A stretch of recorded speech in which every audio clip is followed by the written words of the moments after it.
Money laundering, the perfect crime that never ends.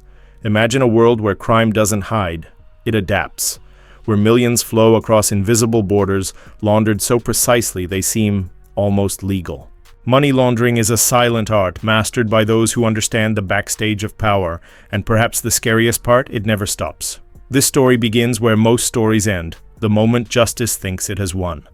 But the truth is far more. Unsettling, behind every high-profile arrest, every breaking headline, there's a network still operating, smarter, quieter, and more connected than ever before. Have you ever wondered why money laundering never disappears? Despite countless task forces, laws, and promises to fight it, the crime always seems one step ahead. Maybe because the system that's supposed to fight it is part of it. If you're into real stories that expose the dark underworld of wealth and power, hit subscribe and turn on notifications, because here we don't look away. We dig, after all. How do you explain politicians, CEOs, and even celebrities involved in multi-million-dollar scandals walking free, or worse, returning wealthier than before?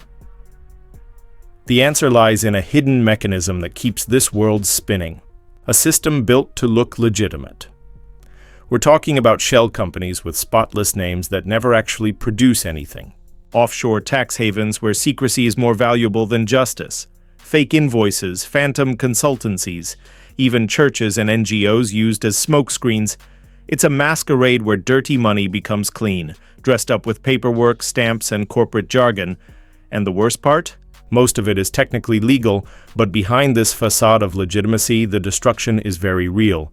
Billions vanish from public funds, hospitals, schools, infrastructure projects that never get finished. Families are destroyed by companies that suddenly collapse while their owners flee with everything washed and hidden. Entire economies sink while the elites shield themselves with top lawyers and diplomatic passports. And the more complex the operation, the harder it is to dismantle. Because these schemes are written between the lines of the very laws that should prevent them. And sometimes the people writing those laws are profiting from the loopholes. You might think, this sounds like a conspiracy, but it's not. It's the reality most governments won't show you. Banks pretend not to notice. Celebrities brush it off as rumors. Yet there it is, a network that links traffickers, politicians, bankers, and influencers, all dancing to the same rhythm. Clean the money, keep the power, dodge the bars. Money laundering doesn't happen in back alleys. It happens in sleek offices during private meetings, sealed with firm handshakes and champagne toasts. Most of the people involved never even touch a weapon. They wear tailored suits, speak of tax efficiency, and hide behind long contracts and vague clauses. Dirty money, from drug trafficking, corruption, fraud, extortion, enters the system through doors that are always open. First, it's placed, broken into small deposits made by mules or shell companies. Then it's layered, disguised through businesses nobody audits, overpriced projects, or lands bought and sold at absurd prices.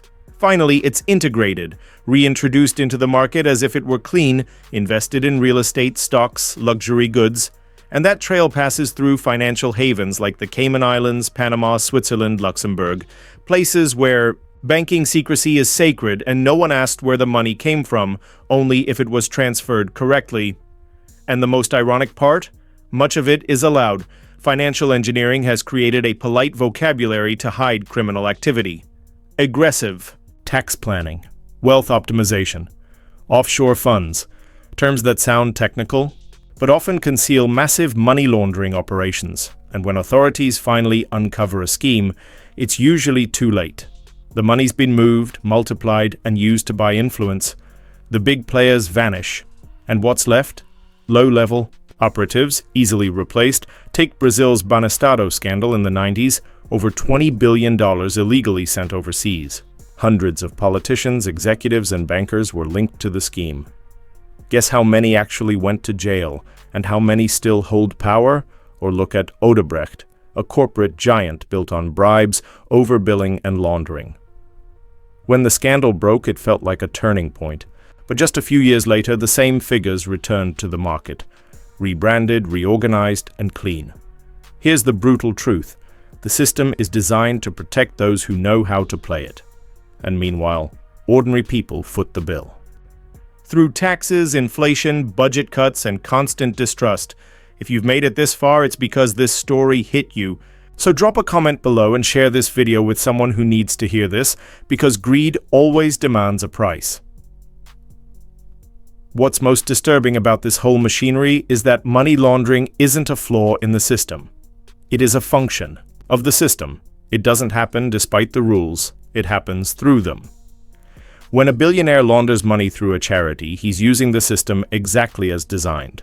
When a politician transfers public funds to an offshore account under his spouse's name, he's following a manual that's been perfected over decades.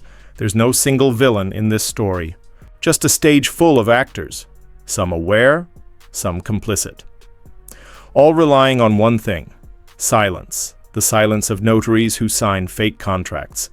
The silence of bank managers who ignore suspicious deposits. The silence of auditors who look the other way. And the silence of governments who avoid closing doors they might need themselves. You may ask, is it even possible to stop money laundering? And the uncomfortable truth is, maybe that's not the real question. The real issue is, as long as power remains concentrated, inequality remains brutal, and the rich remain untouchable. There will always be someone willing to launder the unseeable, and that's why money laundering never ends, because it's not a bug. It's the scar of a system that prefers to look fair than be fair, where white-collar crimes are treated as business decisions, where stealing billions earns a fine, not a prison sentence. So maybe the question we should be asking is this: who's laundering money right now and being applauded for it? Because even as you watch this video, funds are being moved, properties are being bought, overpriced projects are being approved, the cycle never stops, and the laundering goes on, elegant, discreet, untouchable. But here at Shadows of Greed, we expose what they try to keep hidden. And every time you watch, comment, and share, you help bring these stories into the light.